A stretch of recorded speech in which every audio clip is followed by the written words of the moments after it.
Olá, bom dia, boa tarde, boa noite. Não sei que horas você está assistindo esse vídeo, mas eu já declaro um dia abençoado, cheio da presença do Senhor. Que o Senhor derrame sobre você as bênçãos dele, em nome de Jesus.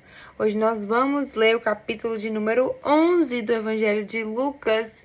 Nós vamos dar continuidade. Se você não assistiu ainda o capítulo 10, volta na playlist. Tem o 1 até o 10 já. Nós vamos ler o capítulo todo. E espero que o dia de hoje, capítulo 11, fale com você. Amém? Então vamos orar? Pai, obrigado, Jesus. Obrigada por esse dia, Pai. Obrigada pelo pão de cada dia. Obrigada por tudo que o Senhor tem nos confiado, Pai. Nos ajuda a ser fiel no pouco, sai no pouco, Pai, porque nós sabemos que assim o Senhor nos colocará no muito também, Jesus. Nós te agradecemos porque o Senhor é bom. Nós te agradecemos pelo nosso trabalho, pela nossa saúde, nós te agradecemos pelos milagres e pelas provisões, Senhor. Nós te agradecemos pelas promessas que o Senhor fez para nós. Nós te agradecemos pelos milagres e pelas promessas que ainda vão se cumprir em nome de Jesus. Pai, abençoa, Senhor, essa palavra. Toca as nossas mentes, alinha as nossas mentes, nosso coração. Tira, Pai, cancelamos qualquer espírito de dúvida, de incredulidade que cai por terra em nome de Jesus, Pai. Abençoa, alinha o nosso coração, nossa mente, limpa os nossos olhos, os nossos ouvidos, para que nós possamos aprender mais de Ti no dia de hoje. Em nome de Jesus. Amém. Vamos lá, começando aqui já falando da oração, ó. A gente já teve um dia, teve capítulo que a gente estava falando que o quanto Jesus orou. E aqui continuando, né? Vamos iniciar assim. Certo dia, Jesus estava orando em determinado lugar. Tendo terminado, um dos seus discípulos lhe disse: Senhor, ensina-nos a orar, como João ensinou aos discípulos dele. Ele lhes disse: Quando vocês orarem, digam: Pai, santificado seja o teu nome, venha o teu reino, dá-nos cada dia o nosso pão cotidiano, perdoa-nos os nossos pecados, pois também perdoamos a todos que nos devem, e não nos deixe cair em tentação. Então lhes disse: Suponham que um de vocês tem um amigo, e que recorra a ele à meia-noite e diga: Amigo, empreste-me 3 pães, porque um amigo meu chegou de viagem e não tenho nada para lhe oferecer. E o que estiver dentro, responda: Não me incomode, a porta já está fechada, e eu e meus filhos já estamos deitados.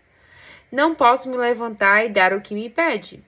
Eu lhes digo: embora ele não se levante para dar-lhe o pão por seu amigo, por causa da importunação se levantará e lhe dará tudo o que precisar. Por isso lhes digo: peçam e lhes será dado. Busquem e encontrarão. Batam e a porta lhes será aberta. Pois todo o que pede, recebe. O que busca, encontra. E aquele que bate, a porta será aberta. Qual pai entre vocês, se o filho lhe pedir um peixe, em lugar disso lhe dará uma cobra? Ou se pedir um ovo, lhe dará um escorpião? Se vocês, apesar de serem maus, sabem dar boas coisas a seus filhos, quanto mais o Pai, que está nos céus, dará o Espírito Santo a quem o pedir. Então, nós temos várias coisas para comentarmos aqui. Primeiramente, nós vamos falar da oração, né? A oração é o meio onde que nós nos comunicamos, nós temos a conexão com Jesus, com Deus Pai e com o Espírito Santo. Então, antes mesmo da gente pedir, antes mesmo da gente pensar, quando nós vamos falar com Deus, nós precisamos orar, nós precisamos nos comunicar, nós precisamos nos conectar com o Senhor. Jesus ensina aqui como devemos orar, que foi a oração do Pai Nosso, como assim nós chamamos, né? E muitas pessoas às vezes têm dúvida, acham que não sabem orar, ou acham que precisam de uma formalidade para você orar, ou precisam de palavras bonitas, mas não. A oração é uma conexão, uma comunicação com o seu pai. Como que você fala com o seu pai? Você entra na sala e fala assim: Senhor, vosso excelentíssimo pai, você dá licença aqui, ou senão... Não, ô pai, você pode não sei o que, nanana, pra mim? Pai, nossa, hoje eu tô triste. Olha, você não sabe o que aconteceu. É assim, por quê? Porque você tem intimidade com seu pai ou com sua mãe. E é assim também que nós devemos fazer nas nossas orações com o Senhor. E o Senhor fala que nós podemos pedir e nos será dado. Buscar e nós encontraremos. Claro que muitas pessoas usam a oração como se fosse uma forma só de pedir. Pedir. Imagina se alguém chegasse pra você e só pedisse. Aí quando vem ela, você vai pensar, vixe, aquela pessoa ali só me pede, eu sei que é só interesseira. Imagina se a gente faz isso com o nosso Pai, com Deus Pai. Sabe? Então, a nossa oração não é só um momento da gente pedir, é um momento principalmente de agradecer, é um momento de falar, abrir nosso coração, contar os nossos medos, conversar com o nosso pai, conversamos com amigos. Muitas das vezes a gente fala assim, vou falar isso aqui pro seu amigo. Não, fala com Deus. Ou então tá com a situação difícil, Senhor, tá difícil, me ajuda. E abre o seu coração e se derrame, quebrando o seu coração e fala com Deus, tá? É isso que ele quer relacionamento. E aí ele fala que se a gente pedir, lhe será dado. Buscar, encontraremos. Bater e a porta lhe será aberta. Pois todo o que pede, recebe. O que busca, encontra. E aquele que bate, a porta lhe será aberta. É assim que Deus faz conosco. E claro que não é, vamos dizer que, eu só quero isso, coisas materiais e etc e tal, tudo eu vou pedir para Deus. Claro que a gente pode pedir até a mínima bobeira, a um carro, a uma casa, ou um marido, ou qualquer coisa nós pedimos podemos pedir para o nosso Pai. Desde que o que nós pedimos não vai nos tirar dele. E claro que tem que estar alinhado com o que ele quer para nós. Então eu faço o seguinte, eu oro e peço, Senhor, alinha o meu coração com o seu coração, alinha os meus sonhos com os teus sonhos, que eu possa sonhar os teus sonhos, porque assim o que eu estiver sonhando eu sei que é o que Deus quer para mim, entende? Amém? Então vamos lá. Continuando no 14. Peraí, deixa eu baixar mais um pouquinho aqui. Beleza, 14. Jesus estava expulsando um demônio que era mudo. Quando o demônio saiu, o mudo falou e a multidão ficou admirada. Mas alguns deles disseram, é por Beelzebu, o príncipe dos demônios, que ele expulsa demônios. Outros o punham à prova e pedindo-lhe um sinal do céu. Jesus, conhecendo os pensamentos, disse-lhes, todo reino dividido contra si mesmo será arruinado, e uma casa dividida contra si mesma cairá. Se Satanás está dividindo contra si mesmo, como seu reino pode subsistir? Então, como que ele poderia estar expulsando demônios através do espírito de demônios, como se fosse assim, Satanás está trabalhando contra si mesmo, ele vai se dividir, todo reino dividido contra si mesmo será arruinado. Então, será que é isso mesmo que está acontecendo? Jesus fala, né? 18. Se Satanás está dividido contra si mesmo, como o seu reino pode subsistir? Digo isso porque vocês estão dizendo que expulso demônios por Beelzebu. Se eu expulso demônios por Beelzebu, por quem os expulsam os filhos de vocês? Por isso, eles mesmos estarão como juízes sobre vocês. Mas, se é pelo dedo de Deus que eu expulso demônios, então chegou a vocês o reino de Deus. Quando um homem forte, bem armado, guarda a sua casa, seus bens estão seguros. Mas quando alguém mais forte o ataca e o vence, tira-lhe a armadura em que confiava e divide os despojos. Aquele que não está comigo é contra mim. Aquele que comigo não ajunta, espalha. Então, se você não está com Jesus, você é contra ele. Não tem como você ficar em cima do muro. Não tem como você falar assim, eu simpatizo. Se você simpatiza, se você, não sei, você não está com ele. Ou você está com ele, ou você está contra. Quando um espírito imundo sai de um homem, passa por lugares áridos procurando descanso e, não o encontrando, diz, voltarei para a casa de onde saí. Quando chega, encontra a casa varrida e em ordem. Então vai e traz outros 7 espíritos piores do que ele. Passam a viver ali. E o estado final daquele homem torna-se pior do que o primeiro.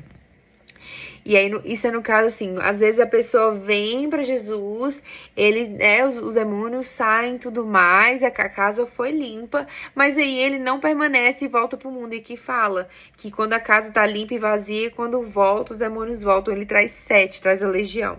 Então, vamos vigiar em relação a isso, vamos nos manter firmes na palavra do Senhor e pedir ao Senhor graça e misericórdia para nos ajudar nessa caminhada. Amém? 27. Enquanto Jesus dizia essas coisas, uma mulher da multidão exclamou: Feliz é a mulher que te deu a luz e te amamentou, que é Maria, né? Ele respondeu: Antes, felizes são aqueles que ouvem a palavra de Deus e lhe obedecem. Jesus dando aquela cortada, né? Fala, nossa, sua mãe, que orgulho, deve ser um orgulho ser sua mãe. Ele orgulho ser feliz, mesmo se você ouvir a palavra de Deus e você obedecer. Forte, Brasil, é forte. Aumentando a multidão, Jesus começou a dizer: esta é uma geração perversa.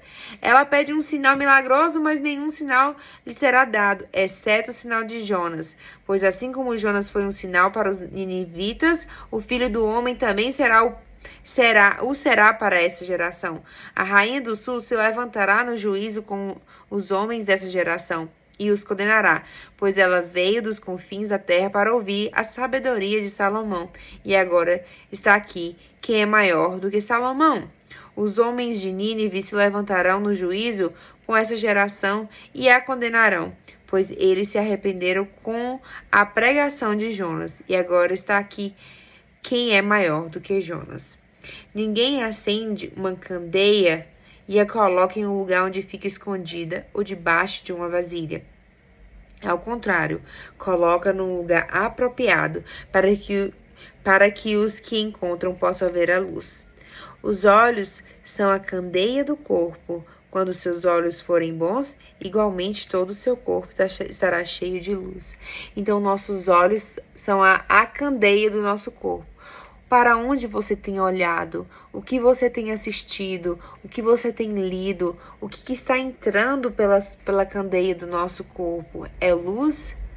Se for luz, o seu corpo todo será cheio de luz. Muitas das vezes a gente tem sonhos que a gente não entende, ou a gente tem alguns pensamentos ruins que a gente não entende, e veio através dos nossos olhos o que a gente anda vendo, ou até mesmo nos ouvidos, o que nós andamos escutando. Então, preste atenção se você está passando por isso, tendo pesadelos, ou tendo algumas situações que você não está entendendo. Como assim? Porque eu estou tendo esses pensamentos?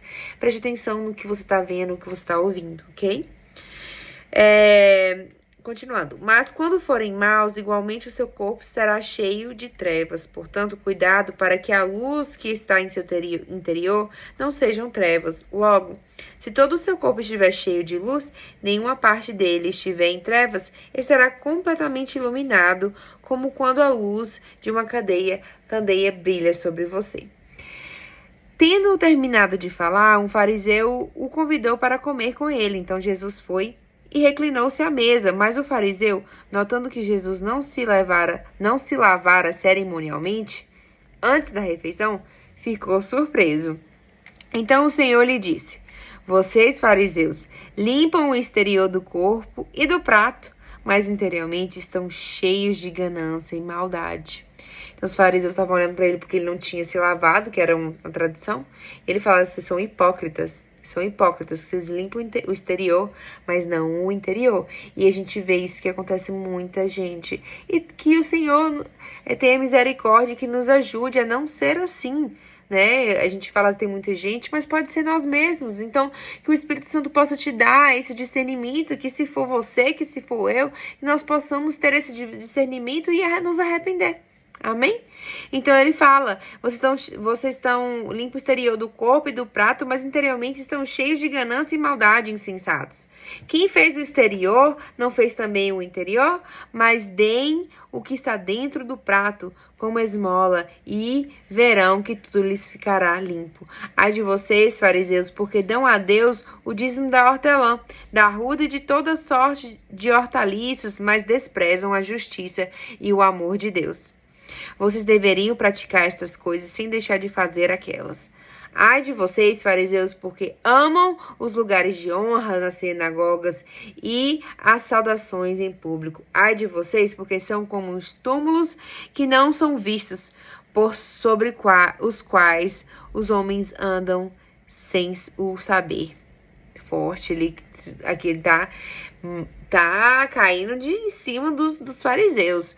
Um dos peritos na lei lhe respondeu: Mestre, quando diz essas coisas, insultas também a nós. E aí Jesus vai responder. Quanto a vocês, peritos na lei, disse Jesus, ai de vocês também, porque sobrecarregam os homens com fardos que dificilmente eles podem carregar. E vocês mesmos não levantam nenhum dedo para ajudá-los. Ai de vocês, porque edificam os túmulos dos profetas, sendo que foram os seus próprios antepassados que os mataram. Assim vocês dão testemunho de que aprovam o que seus antepassados fizeram. Eles mataram os profetas e vocês lhe edificaram os túmulos. Por isso, Deus disse em sua sabedoria: Eu lhes mandei profetas e apóstolos, dos quais eles matarão alguns e outros perseguirão. Pelo que essa geração será considerada responsável pelo sangue de todos os profetas, derramado desde o princípio do mundo, desde o sangue de Abel até o sangue de Zacarias, que foi morto entre o altar e o santuário. Sim, eu lhes digo, essa geração será considerada responsável por tudo isso. Ai de vocês, peritos na lei, porque se apoderaram da chave do conhecimento. Vocês mesmos não entraram e impediram os que estavam prestes a entrar. Quando Jesus saiu dali, os fariseus e os mestres da lei começaram a opor-se fortemente a ele e interrogá-lo com muitas perguntas, esperando apanhá-lo em algo que dissesse. Então Jesus, ele vai contra, né? Ele vai e confronta. Muitas das vezes a gente acha que a palavra de Deus é só assim, amor, é só paz, amor. Não, mas a palavra de Deus também é confronto.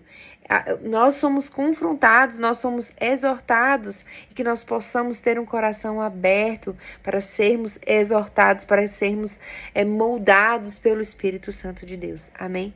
Então, amanhã, no próximo capítulo, nos vemos no próximo vídeo, no capítulo 12. Tchau, tchau.